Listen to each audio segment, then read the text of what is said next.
I am not suit for the world ഇപ്പോഴത്തെ this world.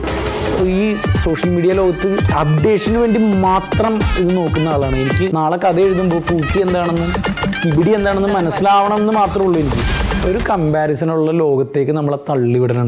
20 വയസ്സുള്ള കുട്ടികൾ അല്ലെങ്കിൽ ഇപ്പോൾ ഒരു 17 വയസ്സ് അവർ റിലേഷൻഷിപ്പിനെ പോലും കാണുന്നത് ആ ഒരു പെർസ്പെക്റ്റീവിലാണ്. അപ്പോൾ അവരുടെ ചെറിയ കുറവുകളെ പോലും ഭയങ്കരമായിട്ട് ഹൈലൈറ്റ് ചെയ്ത് ബ്രേക്കപ്പ് എന്ന് പറയുന്നത് എളുപ്പത്തിൽ പറഞ്ഞ പോലെയായി. നേരത്തെ ഒരു സ്നേഹബന്ധം മുറിയുക എന്ന് പറയുന്നത് അതിന്റെ വേദന ഉണ്ട് ആ മുറിവിന്, അല്ലേ? എന്നോട് ക്ഷമിക്കൂ എന്ന് പറയാൻ ഇത്തിരി പാടാണ്. ഐ എം സോറി പെട്ടെന്ന് പറയാൻ പറ്റും, കാരണം നമ്മുടെ മദർ ലാംഗ്വേജ് അല്ല. അതിന്റെ ഈസിനെസ് ഇല്ലേ, അത് തന്നെയാണ് ഇതിലെല്ലാത്തിലും. ഒരു പേഴ്സണൽ ഫേവറേറ്റ് ജോണർ അങ്ങനെ ഉണ്ടോ? എന്ത് കാണാനാണ് ഇഷ്ടം? അതോ എല്ലാം? എനിക്ക് മാസ് മസാല ഭയങ്കര ഇഷ്ടമാണ്. ഓക്കെ, മാസ് മസാലയുടെ ആളാണ് ഞാൻ.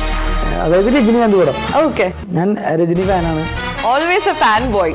എപ്പോഴും എൻ്റെ സ്വന്തം അനിയനെ പോലെ കണ്ട് ഒരുപാട് ഞാൻ സഹായിച്ചിട്ടുണ്ടെന്ന് ഞാൻ വിശ്വസിക്കുന്നത്. നമ്മൾ വഴി സിനിമയിലൊക്കെ വന്നവരാണ്. അവൻ വേറൊരാളോട് പറഞ്ഞു, ബിബിൻ ചേട്ടൻ ഫീൽഡിലോട്ട് ഔട്ടിപ്പെടുത്തോടി എന്ന് പറഞ്ഞു. എന്തെങ്കിലും എനിക്ക് പറ്റിയില്ലെന്ന് പറഞ്ഞാൽ നീ കാണിച്ചു തരാമല്ലോ, ഈ മൂടാണല്ലോ നമ്മൾ എടുത്തേക്കുന്നത്, ഇല്ലെങ്കിൽ മുന്നോട്ട് പോകില്ല ചേച്ചി.